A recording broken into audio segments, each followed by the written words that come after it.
அனைவருக்கும் வணக்கம். இன்னைக்கு ஜூன் 19, 2024 புதன்கிழமை. தினமணியில் இருக்கிற முக்கியமான நியூஸஸ் என்னென்னு பார்ப்போம். பாலியல் குற்றங்களால் பாதிக்கப்பட்ட குழந்தைகளுக்கு உதவ தனி இணையதளம் அமைச்சர் உதயநிதி தொடங்கி வைத்தார்னு தெரிவிச்சிருக்காங்க. அந்த இணையதளத்தோட இந்த ரெண்டாவது பேரில் கொடுத்துருக்காங்க பாருங்கள், www.poksoportal.tn.gov.in அதான் அந்த போர்ட்டல் பேர். அடுத்ததாக GSAT N2 திட்டம் மூலம் இந்தியாவில் அதிவேக இணைய சேவை இஸ்ரோ தகவல்னு தெரிவிச்சிருக்காங்க. விண்ணில் விரைவில் செலுத்தப்பட உள்ள இந்தியாவின் GSAT N2 தகவல் தொடர்பு செயற்கைக்கோள் மூலம் வினாடிக்கு 48 GB வேகத்தில் இணைய சேவையை வழங்க முடியும் என இஸ்ரோ தெரிவித்துள்ளதுன்னு தெரிவிச்சிருக்காங்க. அதை பற்றி எலாபரேட்டாக கொடுத்துருக்காங்க. டைம் இருக்கிறவங்க வாசிச்சு பாருங்கள். அடுத்ததாக இன்றைக்கான திருக்குறள் என்னன்றதை பார்த்துருவோம்.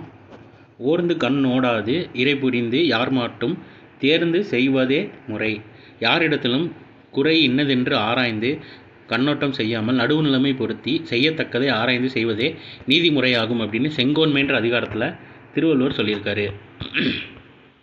அடுத்ததாக இந்தியாவின் மதிப்புமிக்க பிரபலம் விராட் கோலி அடுத்தடுத்த இடங்களில் ரன்வீர், ஷாருக்கும் கொடுத்துருக்காங்க. அதை பற்றி எலாபரேட்டாக கொடுத்துருக்காங்க. அவங்களோட கடந்த ஆண்டில் $22.79 கோடி பிராண்ட் மதிப்புடன் இந்தியாவின் மிகவும் மதிப்புமிக்க பிரபலமாக இந்தியாவின் கிரிக்கெட் வீரர் அவங்களோட அந்த பிராண்ட் மதிப்பு அப்படின்னு போட்டிருக்காங்க. அது டாலர் விகிதத்தில் போட்டிருக்காங்க. சும்மா பார்த்து வச்சுக்கோங்க. இது எந்த அளவுக்கு இம்பார்ட்டன்ட்னு தெரில, பட் பார்த்து வச்சுக்கோங்க. அடுத்தது 4 இடங்களில் புதிதாக அகழாய்வு பணிகள் முதல்வர் மு க ஸ்டாலின் தொடங்கி வைத்தான்னு தெரிவிச்சிருக்காங்க. நான் எங்கன்னு மட்டும் சொல்லிடுறேன். தென்காசி மாவட்டம் திருமலாபுரம், கிருஷ்ணகிரி மாவட்டம் சென்னானூர், திருப்பூர் மாவட்டம் கொங்கல் நகரம், அப்புறம் கடலூர் மாவட்டம் மருங்கூர். இந்த 4 இடத்துல புதிதாக அகழாய்வு பணிகள் மேற்கொள்கிறதுக்காண்டி முதல்வர் தொடங்கி வச்சுருக்காரு. ஸோ இன்றைக்கான நியூஸஸ் அவ்வளோதான். இதோட ஷார்ட்டர் வெர்ஷனாக 1 மினிட் கரண்ட் அஃபேர் நம்ம சேனல் இருக்குது. வேணுங்கிறவங்க யூட்டிலைஸ் பண்ணிக்கோங்க. மேலும் இன்னொரு நியூஸை சந்திப்போம். தேங்க்யூ.